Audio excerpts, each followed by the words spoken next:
우리 다시 한번 마음을 다짐하겠습니다. 주여 말씀하옵소서. 말씀대로 지켜야 하는 우리 모두가 되기를 축복합니다.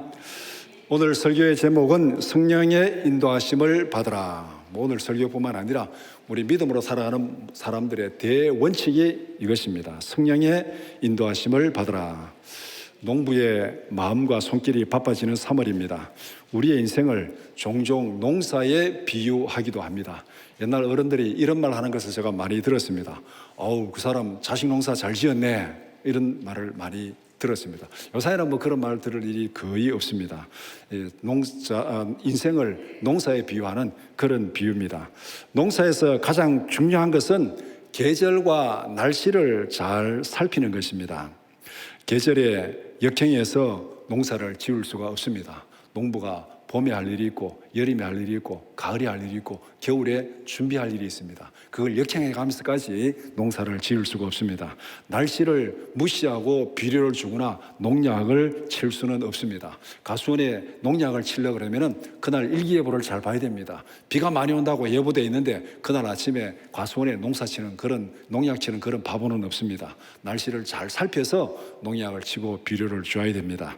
이와 같이 농사를 지으려고 그러면 계절을 잘 살펴야 되고 날씨를 잘 살펴서 거기에 맞추어서 농사를 지어야 농사를 잘 지을 수가 있습니다. 우리의 인생이 농사와 같다면 우리는 무엇을 잘 살펴야 되겠습니까? 하나님의 계획과 인도하심을 잘 살펴야 됩니다. 하나님의 뜻을 거역하면서 아름다운 삶을 살 수는 없습니다.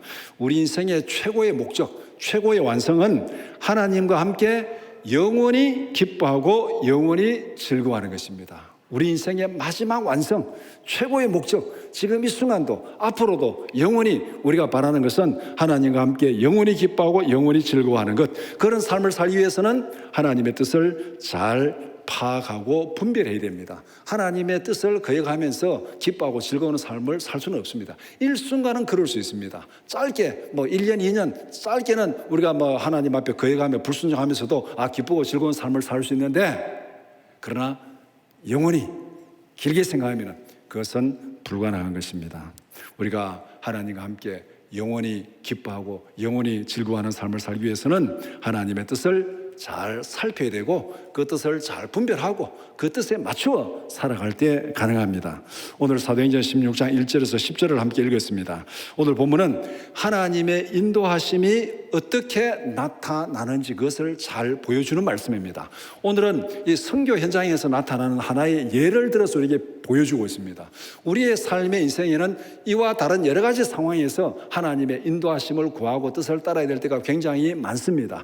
우리가 지나가는 문제도, 직장을 가지는 문제도, 그 다음에 결혼하는 문제도, 자녀를 낳는 문제도, 자녀 교육시키는 문제도, 여러 가지 모든 문제들, 사업하는 것도 마찬가지. 그 모든 상황에서 하나님께서 우리를 어떻게 인도하시는가 그것을 잘 살펴야 됩니다. 오늘 본문은 선교 현장에서 하나님이 어떻게 역사한지 하나의 예를 들어서 우리에게 보여주시는 것입니다. 하나님의 성령이 이렇게 인도하시고 이 성령 인도하심에 이렇게 순종하라, 그것을 하나의 예시로 보여주는 것이 오늘 사도행전 16장 1절에서 10절입니다.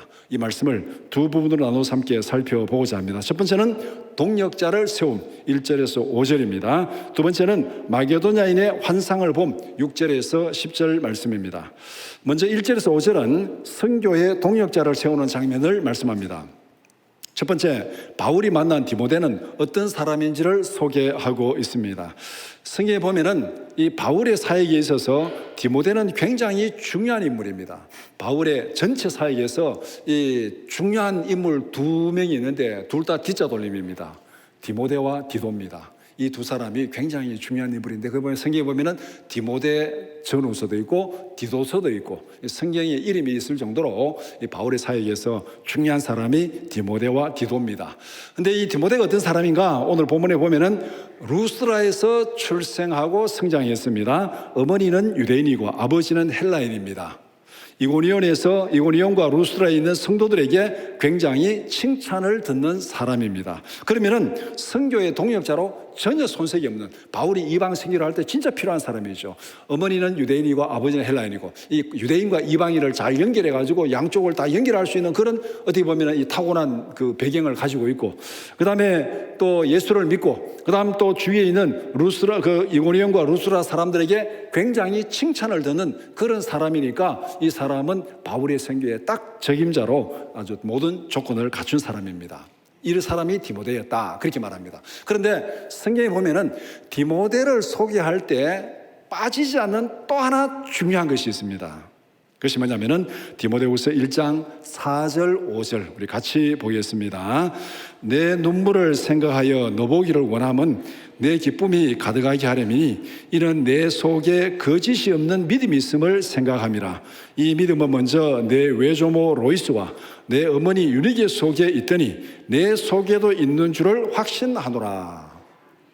바울이 디모데를 소개하면서 디모데 안에 있는 거짓 없는 믿음을 보았다, 그렇게 말합니다. 그런데 그 믿음을 자세히 들여다보니까 그 믿음이 너 외할머니 속에 있었고, 그 믿음이 내 어머니 속에 있었고, 그 믿음이 내 속에 있다, 그렇게 말하고 있습니다. 신앙교육에서 어머니와 할머니 역할이 얼마나 중요한지를 보여주는 그 말씀이에요. 다른 많은 설명 필요 없습니다. 그 외할머니 속에 있던 믿음이 어머니 속에 있고, 어머니 속에 있던 믿음이 디모데에게 있다, 그렇게 말씀하고 있습니다. 여기에서 우리는 일상생활 속에서 하나님의 인도하심과 사명을 발견해야 됩니다. 우리가 무슨 하나님 앞에 사명, 거룩한 어떤 역할, 헌신 그러면은 무슨 외국에 나가야 되고 선교지로 나가야 되고, 아니면 무슨 순교당할 정도로 이렇게 막 헌신해야 되고, 그런 거 아닙니다. 정말 일상생활 속에서, 내가 지금 살아가는 삶의 현장에서, 우리의 집안에서 하나님께서 나를 부르신 그 소명이 무엇인지를 발견해야 됩니다. 오늘 이 디모데를 소개하는 이 말씀 속에서 우리 할머니들이요, 생활 속에서 하나님이 맡기신 거룩한 사명을 발견하시기 바랍니다. 오늘날 사람들이, 청년들이, 젊은 사람들이 아기를 낳지 않으려고 합니다. 그러니까 국가적으로 문제잖아요. 어떻게 하면 아기를 낳게 할까? 국가적으로 막 수십조의 돈을 매년 투자해 가면서 이 출산 장려를 하는데 그래도 애를 안 낳아요. 가장 주된 이유가 뭡니까? 낳기는 낳는데 누가 키울 건데? 이게 제일 문제예요. 누가 키울 건데? 육아가 제일 문제입니다. 그러다 보니까 오늘날 육아를 이제 주로 할머니들이 많이 하잖아요. 외할머니가 하든 친할머니가 하든 할머니들이 많이 하는데, 애들이 좀 일찍 결혼해가지고 할머니가 좀 나이 젊고 건강할 때 애 낳으면 그나마 이렇게 힘이 있어서 다행인데, 또 애들이 또 늦게 결혼하잖아요. 늦게 결혼하니까 나이가 들어가지고 손자 나니까 이게 건강이 붙여가지고 이 애기 키우기도 상당히 힘들어요. 그래서 때로는 이 할머니들이 육아가 너무 힘들다고 그렇게 힘들어하는 그런 얘기도 종종 듣습니다. 그런데 이것이 피할 수 없는 일이라면은, 하나님 앞에 감사함으로 받고 하나님의 사명으로 받고 그 일을 감당하시기 바랍니다. 거룩한 사명을 가지고 육아를 감당하시기 바랍니다. 왜냐하면 여러분의 품속에서, 여러분의 기도 속에서 디모데와 같은 하나님의 일꾼이 자라고 있습니다. 아멘입니까?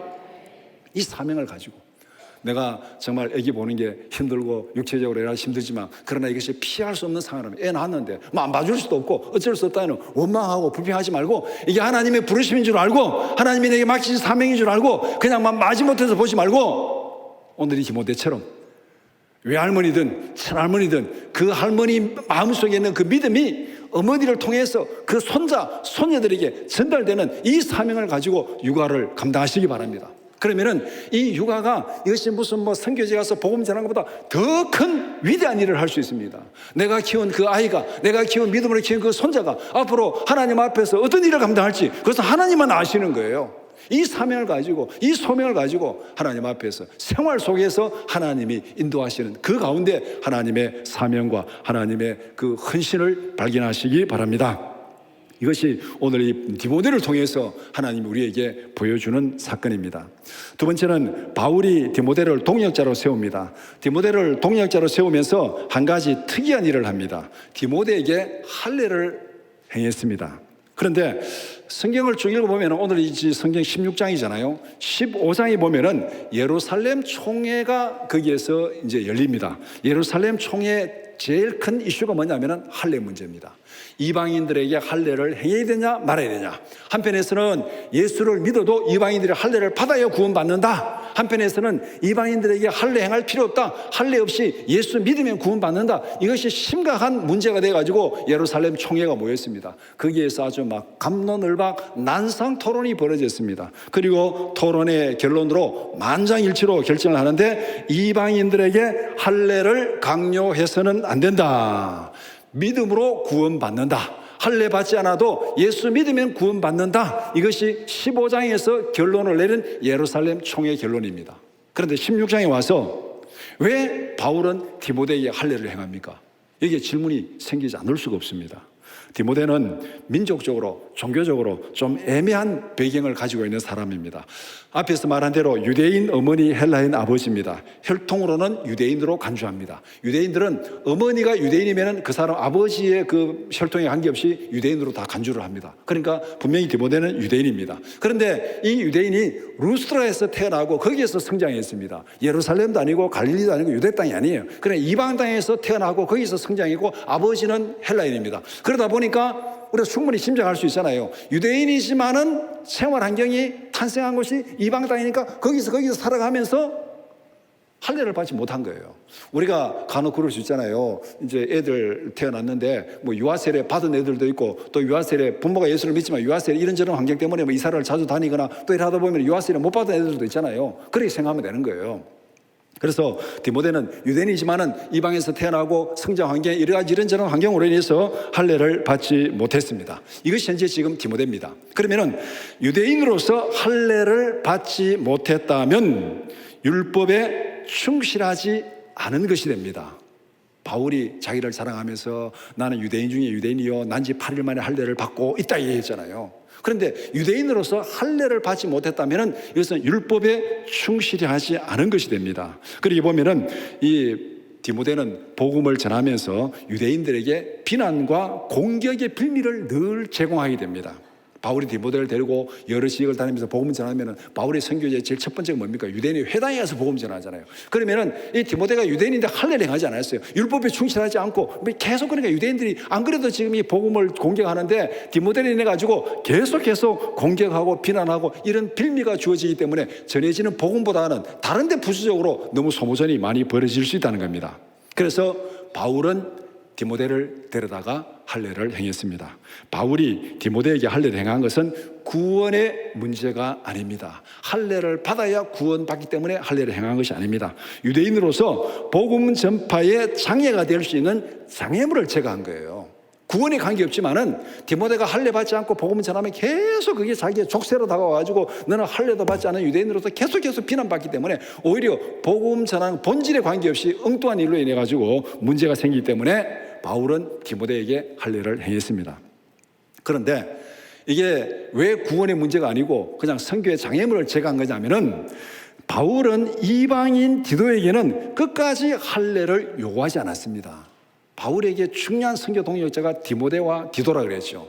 디모데는 혈통적으로 유대인입니다. 디도는 이방인입니다. 그런데 디도에게는 바울이 할례를 행하지 말라 그랬어요. 할례 받지 말라 그랬어요. 갈라디아서 2장 3절 말씀 같이 보겠습니다. 그러나 나와 함께 있는 헬라인 디도까지도 억지로 할례를 받게 하지 아니하였으니. 이 말씀은 이제 바울이 이제 나중에 이게 디도를 데리고 예루살렘으로 갑니다. 예루살렘으로 가니까 여러 가지 유대인들이 막 이렇게 막 비난하고 공격할 때 그때 이제 바울이 디도가 할례 받는 것 막았습니다. 할례 받지 마라. 할례. 만약에 디도에게 할례를 행하게 되면은 이게 심각한 문제가 생기는 거예요. 유대인 이방인도 구원받으려면 할례를 받아야 된다 이렇게 되는 거예요. 할례를 받아야 구원받는다. 이 문제가 되기 때문에 바울은 어떤 지황이 있어도 유대인들의 비난과 지황이 있어도 디도에게는 할례 받지 말라고 딱 했습니다. 그런데 디모데에게는 유대인 디모데에게는 할례를 받으라 그랬어요. 선교의 장애물이기 때문에 장애물을 제거하라 이렇게 한 겁니다. 그러면은 여기에서 바울의 행동 원칙을 딱 정할 수 있습니다. 진리에는 양보하지 말라. 진리에는 양보하지 말라. 디도가 할례를 받는 것은 진리에 양보하는 거예요. 이방인이 할례 받아야 구원받는다. 이거는 믿음으로 구원받는다. 이것을 양보하는 거기 때문에 어떤 저항이 있어도 디도에게는 할례를 행하지 않았습니다. 진리에는 양보하지 말라. 그러나 부수적인 장애물은 제거하라. 진리가 아닌 부수적인 장애물로 인해서 방해를 받는다면 그 장애물은 제거하라. 그래서 디모데에게 할례를 행한 거예요. 이것이 바로 우리가 믿음으로 살아가면서 우리의 삶의 환경도 수시로 변합니다. 수시로 변할 때 우리가 어떤 원칙으로 살아가야 되냐? 오늘 이 본문이 보여주는 원칙. 진리에는 양보하지 말라. 그러나 부수적인 장애물에는 고집 피우지 말고 그 장애물을 제거하라. 이 원칙으로 살아가면 됩니다. 세 번째는 교회들을 든든히 세우는 바울의 사역을 말씀합니다. 바울은 여러 성을 다니면서 교회들을 진리로 든든히 세웠다. 그렇게 말합니다. 이 시점은 바울의 제2차 전도 여행 시점입니다. 1차 전도 여행 때 복음을 전하고 예수 믿고 세워진 교회들을 제2차 전도 여행 때 다니면서 그들을 복음으로 진리로 든든히 세우는 것이 2차 전도 여행의 목적입니다. 2차 전도 여행 때 함께한 핵심 멤버는 바울과 실라와 디모데입니다. 실라는 처음부터 바울과 함께했고 그 다음에 디모데는 루스드라에서 합류한 사람입니다. 이렇게 보면 아마 디모데는 1차 전도 여행 때 복음을 듣고 이제 개종한 그런 사람이라고 볼 수 있습니다. 바울은 예루살렘에 있는 사도와 장로들이 작정한 규례를 가르쳤다. 그렇게 말합니다. 예루살렘에 있는 사도와 장로들이 작정한 규례. 이것은 사도행전 15장에 기록된 예루살렘 총회의 결의사항입니다. 예루살렘 총회는 만장일치로 결의된 사항을 이방인들에게 편지로 보내가지고 이방 교회들을 든든히 세워줍니다. 너희들이 부담을 가지지 말라. 너희들이 걱정하지 말아라. 우리가 이런 결정을 했으니까 이제 믿음 안에서 든든히 서라. 이렇게 격려하면서 보낸 편지가 예루살렘 교회 결의로 이제 보낸 편지입니다. 그 편지의 내용이 15장에 다 있지만은 핵심 내용은 이것입니다. 15장 28절 29절 말씀 같이 보겠습니다. 성령과 우리는 이 요긴한 것들 외에는 아무 짐도 너희에게 지우지 아니하는 것이 옳은 줄 알았노니 우상의 제물과 피와 목매어 죽인 것과 음행을 멀리할지니라. 이에 스스로 삼가면 잘 되리라. 평안함을 원하노라 하였더라. 이방인들에게 할례를 요하지 않는다는 겁니다. 지금 예루살렘 총회가 모인 가장 핵심적인 이슈는 이방인들도 할례를 받아야 구원받는다. 아니다. 할례 받지 않고 믿음으로 구원받는다. 이것으로 모여가지고 이제 총회를 했는데 결론은 오늘 여기서 말한 거 우상의 제물과 피와 목매어 죽인 것과 음행을 멀리하라. 그 외에는 어떤 짐도 너희들에게 지우지 않는다. 할례를 안 해도 된다는 겁니다. 이것을 지금 이방인들에게 결정해가지고 편지로 보냈고 바울과 실라와 디모데는 이 예루살렘에 있는 사도와 장로들이 정한 규례를 이방인 교회에 다니면서 복음을 전하고 또 이것을 전하면서 할례 받을 걱정하지 않아도 된다. 누가 와서 너희들을 괴롭히거든 할례 받으라고 말하거든 그거 걱정하지 말아라. 믿음으로 구원받는다. 예루살렘 총회가 이렇게 결정했다. 이렇게 하면서 이제 이방 교회들을 든든히 세워줍니다. 이방인들을 믿음 안에서 하나의 공동체로 받아들인 겁니다. 유대인과 이방인의 장벽을 제거했습니다. 지금까지 유대인과 이방인의 장벽은 할례입니다. 할례자와 무할례자, 할례 받은 자와 할례 받지 않는 자, 이걸로 늘 이렇게 갈라치기 했는데 이제는 그 할례를 딱 제거했습니다. 믿음 안에서 하나이다. 이방인 교회가 할례 받지 않아도 예수를 믿으면 구원받는다. 여기에 전혀 차별이 없다. 할례 받았든 받지 않았든 믿음 안에서 차별이 없다고 그렇게 가르쳤습니다. 그래서 교회는 그리스도 안에서 하나의 공동체로 든든히 세워져 갔다. 이것이 지금 동역자를 세우고 바울이 한 사역입니다. 다음으로 6절에서 10절은 선교에서 하나님의 인도하심을 말씀하고 있습니다. 첫 번째, 바울이 계획한 선교 계획이 무엇인지를 말씀합니다. 바울은 아시아에서 복음 전하기를 계획을 했습니다. 그리고 동역자 디모데를 보강을 했습니다. 이제 계획도 세웠고 그다음 동역자도 보강했고 그러니까 바울이 지금 야심차게 선교 계획을 세우고 지금 실천합니다. 그런데 문제가 생겼습니다. 성령이 그 계획을 허락하지 않습니다. 성령이 아시아에서 복음 전하는 것을 허락하지 않았다. 오늘 본문에 성령이 어떻게 가로막았는지 그 구체적인 내용을 알 수가 없습니다. 어쨌든 성령이 아시아에서 복음 전하는 것을 가로막았습니다. 그래서 바울은 차선적으로 비두니아로 가기를 애를 썼습니다. 비두니아. 여러분 지도 잘 모르겠지만은 지금 아시아 그러면 주로 이제 오늘날 말하면 트리키에라는 말도 되게 좀 어색합니다. 터키. 익숙한 거는 터키. 오늘날 이 터키 지역이 지금 주무된 아시아인데 거기서 비두니아는 그쪽에 북쪽에 있는 흑해 지역으로 오른쪽으로 가는 거예요. 오른쪽으로 가는 비두니아로 가기를 원했습니다. 그래서 만약에 바울이 비두니아로 가서 복음을 전했다면은 이 복음은 비두니아로, 아르메니아로, 중앙아시아로, 몽골로 어디로 갔겠습니까? 한반도로 이렇게 아마 왔을 것입니다. 그런데 지금 비두니아로 가기를 원했는데 이번에도 예수의 영이 그것을 허락하지 않았습니다. 다시 또 하나님이 막으신 거예요. 아시아에 전하기를 원했는데 성령이 막으시고, 그래서 비두니아로 가기를 원했는데 거기도 또 성령이 막으시고, 바울로서는 대단히 답답한 상황이 아닐 수가 없습니다. 모든 준비를 갖추고 동역자를 보강해가지고 야심차게 복음을 전하려고 노력했는데 성령이 계속 막고 있습니다. 얼마나 난감하고 실망스러운 상황입니까?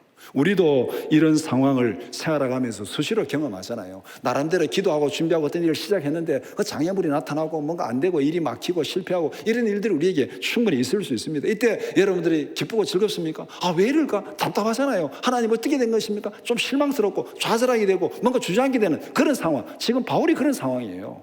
열심히 기도한 바울에게도 이런 좌절의 상황이 있습니다. 열심히 기도하고 준비한 바울에도 길이 막힐 때가 있습니다. 그러니까 우리가 어떤 일을 할 때 길이 막히고 때로는 뭔가 잘 안 풀리고 때로는 어떤 실패하고 걱정하지 마시기 바랍니다. 그럴 수 있어요. 충분히. 믿음이 없어서 그런 게 아니에요. 기도하지 않아서 그런 게 아니에요. 하나님의 뜻이 그럴 수 있습니다. 바울도 지금 그런 경험을 하고 있는데 거기에 대해서 너무 염려할 필요 없다는 거. 우리가 이런 상황 많이 맞이할 수 있습니다. 그래서 바울은 또다시 길이 막히자 바울은 드로아로 내려갔습니다. 드로아는 에게해 연안에 있는 항구 도시입니다. 아시아와 유럽을 연결하는 관문입니다.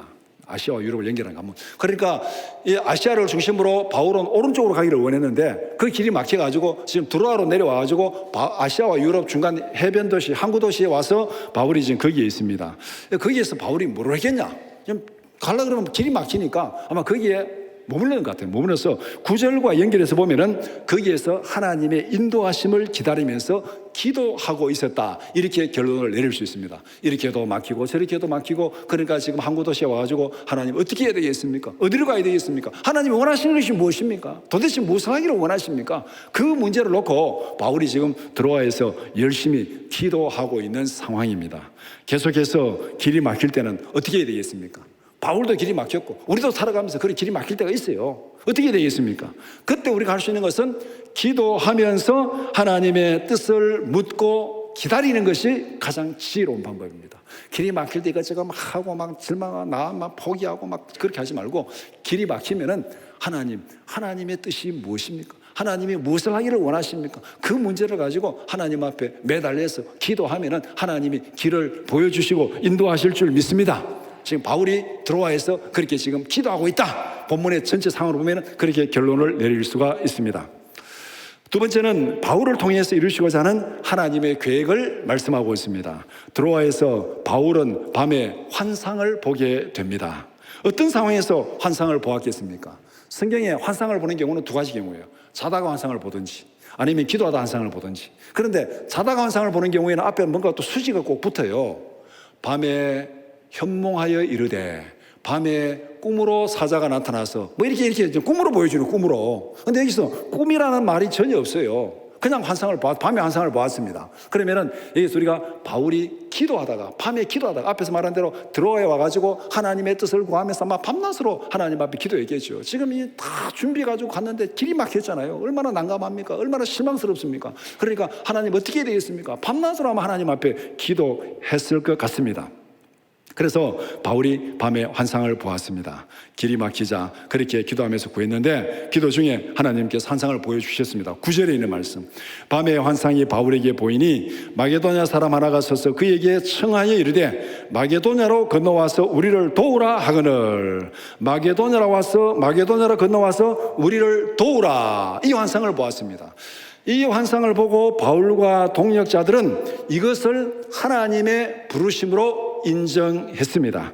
그래서 바울의 선교는 에게해를 건너서 유럽으로 가게 되었습니다. 마게도냐로 가는 것은 아시아를 중심으로 왼쪽으로 가는 거예요. 바울의 원래 계획은 아시아를 중심으로 오른쪽으로 가가지고 아르메니아, 중앙아시아, 몽골 이렇게 내려오는 것이 아마 원래 계획이었다면, 하나님은 이 복음의 경로를 아시아에서 왼쪽으로, 마게도냐로, 유럽으로 이렇게 하나님께서 방향을 틀었습니다. 하나님께서 복음의 경로를 바꾸셨습니다. 바울은 아시아로 가기를 원했지만 하나님은 마게도냐로, 유럽으로 인도했습니다. 이렇게 유럽으로 전해진 복음은 영국으로 갔고 영국에서 대서양을 건너서 미국으로 갔고 미국에 간 복음은 태평양을 건너서 한국으로 왔습니다. 하나님의 그 한순간의 결정이 우리는 2000년을 기다리게 만들었습니다. 만약에 바울의 계획대로 바울이 아시아로 갔다면 우리는 아마 신라시대 때 복음을 받았을 거예요. 신라시대 복음을 받아가지고 불국사는 아마 없어졌을 겁니다. 거기에 생기지 않았을 것이고 거기에 경주에 아마 큰 교회가 생겼거나 아마 그랬을 겁니다. 그런데 하나님께서 그 방향을 딱 틀무려내서 우리는 2000년 뒤에 복음을 받게 되는 거예요. 그런데 이 복음의 흐름이 제가 아브라함 카이퍼의 책을 읽으면서 놀라운 그 문구를 발견했습니다. 아브라함 카이퍼가 1897년에 미국에 이제 초청을 받아가지고 동부에 있는 프린스턴 신학교에 가지고 특강을 합니다. 특강을 하고 그 다음에 이제 그때 특강한 것이 세계관 특강을 한 거예요. 프린스턴 신학교에 가서 아브라함 카이퍼가 세계관 특강을 합니다. 제가 그 책 읽고 저도 세계관에 피리 꽂혔는데 세계관 특강을 하고 이제 미국 전체 여행을 하면서 거쳐서 캘리포니아까지 옵니다. 대서양, 태평양 연안에까지 와가지고 카이퍼가 거기서 무슨 말을 하냐면은 이 유럽에서 시작한 복음이 태서양을 건너서 미국에 와가지고 청교도를 미국에 왔는데 이 복음이 미국을 횡단해가지고 지금 태평양 연안에 와 있다.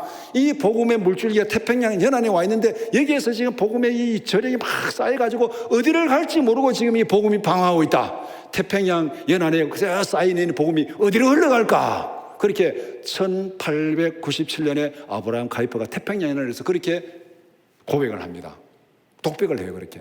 그러면은 그 태평양 연안에서 어디로 갈지 막 쌓이는 복음이 어디로 갔습니까? 대한민국으로 온 줄 믿습니다. 이렇게 해서 복음의 흐름이 쭉 거쳐서 20년 뒤에 한국으로 온 거에 된 거예요. 성령이 그렇게 인도하셨습니다. 하나님 왜 2000년 전에 안 보내주시고 지금 보내주셨습니까? 그건 하나님이 하실 일이고 어쨌든 하나님께서 선교의 방향을 결정했습니다. 성령의 인도하심은 두 단계로 이루어집니다. 첫 번째는 아시아와 비두니아로 가는 것을 막았습니다. 우리가 어떤 일을 하고 계획할 때 성령 인도하심이 1차적인 방향은 막는 거로 나타나요. 안 되게 막고 때로는 실패하게 하고 또 안 되게 하는 거. 이게 어떻게 성령 우리 그 길이 아닐 때는 막습니다. 그 길이 아니면 막는 거죠. 그래서 때로는 뭐 당나귀가 말을 해가면서까지 그 길 아니라 선지자가 그 길 잘못 가면은 막 당나귀를 통해서도 길을 막잖아요. 하나님께서 그 길 아니면 막는 거. 이것이 어떻게 보면은 성령의 인도하심의 첫 번째입니다. 길이 막히는 거예요. 두 번째는 드로아에서 마게도냐로 가는 길을 보여주셨습니다. 두 번째는 길을 열어서 보여줍니다. 자, 우리 여기서 성령이 우리 가운데서 인도하시는 방법은 두 가지입니다. 때로는 우리의 계획을 막으십니다. 우리의 길을 막으십니다. 때로는 그 길이 아니라 우리의 길을 보여주십니다. 이럴 때 우리는 성령 인도하심을 따라가야 돼요. 길을 막는데 하나님이 계속 막으시면은, 그거 가면 거기서 서야 됩니다. 스톱해야 됩니다. 고 하지 말고 스톱해야 됩니다. 고스톱해야 됩니다. 길을 막으면은. 그 다음에 하나님이 길을 열어주십니다.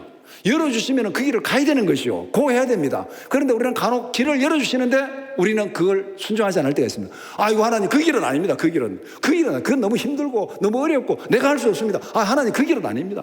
선교사, 그 길은 아닙니다. 신학교, 그 길은 아닙니다. 목사, 그건 아닙니다. 제발 그건 아닙니다. 우리 이렇게 해가지고 하나님이 길을 막을 때 부득부득 가려고 할 때도 있고 하나님이 길을 열어 보여주시는데 내 뜻에 맞지 않다고 그걸 거역할 때가 있습니다. 아닙니다. 그거는 하나님 제발 그건 아닙니다. 좀 다시 한번 생각해 주세요. 이렇게 하고 하나님의 뜻을 거역할 때가 있습니다. 우리는 하나님의 뜻에 따를 준비가 되어 있습니까? 길이 막히면 하나님 앞에 기도하고 하나님 뜻을 물으시기 바랍니다. 기도 중에 하나님이 길을 열어주시면 그것이 무엇이든지 그 길을 따라 순종하는 우리 모두가 되기를 축복합니다. 하나님의 비전은 하나님이 이루십니다. 하나님의 계획은 하나님이 이루십니다. 내가 판단해가지고 그것은 아닙니다. 나는 그렇게 할 수 없습니다. 너무 힘듭니다. 그건 아닙니다. 그건 내 판단이에요. 하나님이 길을 열어주시면 우리는 그 길을 따라가야 됩니다. 하나님의 인도하심에 따르는 방법이 바로 이것입니다. 길이 막힐 때는 하나님 앞에 기도하고 하나님의 뜻을 물으라. 하나님께서 길을 열어주시고 비전을 보여주시면은 내 생각과 내 계획과 내 뜻에 관계없이 하나님의 인도하심을 믿고 그 길에 따라 순종하는 우리 모두가 되기를 축복합니다. 오늘 본문이 우리에게 전하는 핵심 메시지는 이것입니다. 성령의 인도하심에 순종하라.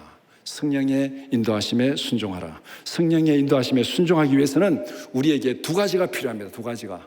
첫 번째는 성령의 부르심을 깨달을 수 있는 영적인 감수성이 있어야 됩니다. 뭔가 말하면 들을 수 있어야 되고 볼 수 있어야 됩니다. 그러니까 감수성이 없다는 거예요. 감각이 없다는 것은 들을 수 없는 거예요. 말씀으로 하나님의 뜻을 깨달을 수 있는 마음이 준비되어야 됩니다. 기도로 하나님의 부르심을 들을 수 있는 귀가 준비되어야 됩니다. 영적으로 깨어 있어야 하나님의 부르심에 응답할 수 있습니다. 아무리 알람이 울려도 내가 잠결에 빠져 못 들으면은 들을 수 없어요. 깨어 있어야 들을 수 있는 겁니다.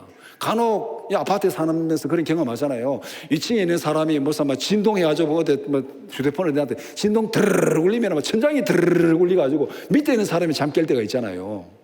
층간 소음으로. 밑에 있는 사람이 잠이 깨도 위에 있는 사람은 막 잠에 푹 빠져버리면 못 들어요. 깨어있어야 듣는 거예요. 깨어있어야. 우리가 영적으로 깨어있는 것은 말씀으로 준비된 마음이 있어야 되고 기도로 준비된 눈과 귀가 있어야 됩니다. 그래야만 우리가 성령의 인도하심을 보고 들을 수 있습니다. 두 번째는 성령의 부르심을 실천할 수 있는 열정과 헌신이 있어야 됩니다. 하나님의 뜻을 깨달았다면 그것을 실천하는 일에 헌신해야 됩니다. 비전을 이루고자 하는 열정과 헌신이 없으면 아무것도 할 수 없습니다. 하나님 그건 아닙니다. 내 생각에는 그건 아닙니다. 나는 도저히 할 수 없는 내 형편에 그건 아닙니다. 그건 내 뜻이고 우리에게 주신 하나님의 계획은 하나님이 이루실 줄 믿습니다. 바울이 만약에 마게도냐는 이렇게 바다 건너가지고 유럽으로 가는 거 생소합니다. 좀 친숙한 아시아로 가겠습니다. 하나님 그건 아닙니다. 아니라고 그게 안 갔다면 어떻게 되겠습니까? 또 다른 문제가 생기겠죠. 그러나 바울과 그 동료에 따라 이것이 하나님의 부르심인 줄 알고 마게도냐 가기를 힘썼다고 그렇게 말하고 있습니다. 그래서 마게도냐 가서 복음을 전한 거예요. 그래서 바울은 이렇게 고백하고 있습니다. 빌립보서 3장 12절에서 14절 말씀 같이 보겠습니다. 내가 이미 얻었다함도 아니요 온전히 이루었다함도 아니라 오직 내가 그리스도 예수께 잡힌 바 된 그것을 잡으려고 달려가노라. 형제들아 나는 아직 내가 잡은 줄로 여기지 아니하고 오직 한 일 즉 뒤에 있는 것은 잊어버리고 앞에 있는 것을 잡으려고 표대를 향하여 그리스도 예수 안에서 하나님이 위에서 부르신 부름의 상을 위하여 달려가노라. 지금까지 한 거 다 잊어버리고 나는 옛날에 이렇게 했는데 나는 옛날에 젊을 때 이렇게 했는데 이만큼 잘했어 이거 다 잊어버리고 그거는 중요한 게 아니에요. 그거는 지나간 것이고 앞으로 내가 하나님 앞에 어떻게 살아갈 건가. 우리가 80을 살았더라도 90을 살았더라도 지나간 거 자랑하지 말고 지나간 거는 하나님이 알아서 다 계산할 줄 믿습니다. 내가 여기서 계산 안 해도 하나님이 다 계산하십니다. 그러면은 그거는 뒤에 놓고 그 다음에 문제는 앞으로 1년을 더 살아도 하나님 내가 어떻게 살아야 되겠습니까? 하나님이 위에서 부르신 그 상을 위해서 내가 어떻게 살아가야 되겠습니까? 그것이 우리에게 중요한 거예요. 그렇기 때문에 하나님께서 내게 주신 그 비전, 내게 주신 그 계획, 거기에 따라서 하나님 앞에 순종하며 달려가는 우리 모두가 되기를 축복합니다. 바울이 고백한 그 고백이 이 시간 우리의 고백이 되기를 주님의 이름으로 축원합니다.